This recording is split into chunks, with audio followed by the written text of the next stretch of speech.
పెన్షనర్లకు super good news అండి. ఇది కనుక అమలైతే పెన్షనర్లకు పండగేనండి. ఈ రోజుకి పరిష్కారం కానీ 69 సంవత్సరాలు పూర్తయ్యి 70 వచ్చిన మొదటి రోజు నుంచి అడిషనల్ క్వాంటమ్ ఆఫ్ పెన్షన్ ఇవ్వాలని సమస్య. గతంలో ఆంధ్రప్రదేశ్‌లో పెన్షనర్లకు హైకోర్టు అనుకూలంగా తీర్పు ఇవ్వడం జరిగింది. అలాగే సుప్రీంకోర్టు వారు కూడా కేంద్ర ప్రభుత్వ పెన్షనర్‌కు అనుకూలంగా తీర్పిచ్చారు. ఈ మధ్య మధ్యప్రదేశ్ హైకోర్టు వారు అనుకూలంగా తీర్పు ఇచ్చినట్లుగా పోస్ట్ వచ్చింది.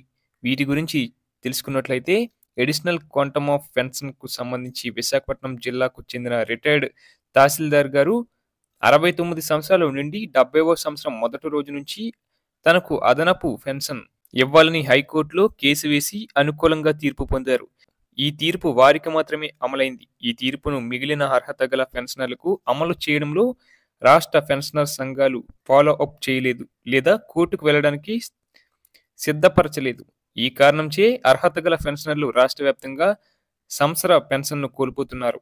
ఈ తీర్పు రావడానికి ముఖ్య ఆధారము కేంద్ర ప్రభుత్వ పెన్షనర్ గౌహతి హైకోర్టు మరియు సుప్రీంకోర్టు ద్వారా అనుకూలమైన తీర్పు పొందారు.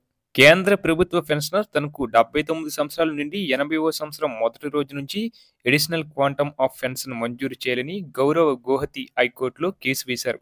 వాదనలు విన్న తర్వాత హైకోర్టు వారు పిటిషనర్కు అనుకూలంగా తీర్పు ఇవ్వడమైంది. రాష్ట్ర ప్రభుత్వం దీన్ని ఛాలెంజ్ చేస్తూ గౌరవ సుప్రీంకోర్టులో స్పెషల్ లీవ్ పిటిషన్ వేయడం అయింది. సుప్రీంకోర్టు వారు ఎస్ఎల్పిను డిస్మిస్ చేస్తూ పిటిషనర్కు అనుకూలంగా తీర్పు ఇవ్వడమైంది. దీనిపై శివగోపాల్ గారు ఆల్ ఇండియా కేంద్ర ప్రభుత్వం ఉద్యోగులు సెక్రటరీ గారు పెన్షనర్స్ వెల్ఫేర్ డిపార్ట్మెంట్ న్యూఢిల్లీ వారికి లేఖ రాశారు. గౌరవ హైకోర్టు మరియు సుప్రీంకోర్టు ఇచ్చినటువంటి తీర్పులను మానవతా దృక్పథంతో అర్హత గల కేంద్ర ప్రభుత్వ పెన్షనర్లకు 80 నుంచి 85 మరియు 90 సంవత్సరాల వారికి అమలు చేయవలసిందిగా పత్రాన్ని ఇవ్వడం జరిగింది. దీనిపై సానుకూల నిర్ణయం వస్తుందని ఆశిస్తున్నారు. నేటికి కేంద్ర ప్రభుత్వం నిర్ణయం తీసుకోలేదు. రాష్ట్ర ప్రభుత్వ అర్హత గల పెన్షనర్లు ఆందోళన చెందుతున్నారు. మాకు 70, 75 మరియు 80 సంవత్సరాలు వస్తున్నాయి. కానీ ఈ తీర్పు అమలు జరగడం లేదు. ఈ సమస్య పరిష్కారం కోసం ఇప్పటికైనా రాష్ట్ర పెన్షనర్ల సంఘాలు చొరవ చూపి అధికారులు మరియు సంబంధిత మంత్రులు దృష్టికి తీసుకువెళ్లి పరిష్కరించవలసిందిగా కోరుకుంటున్నారు. అవసరమైతే కోర్టుకు వెళ్లడానికి ఆలోచన చేయవలసిందిగా పెన్షనర్లు కోరుకుంటున్నారు.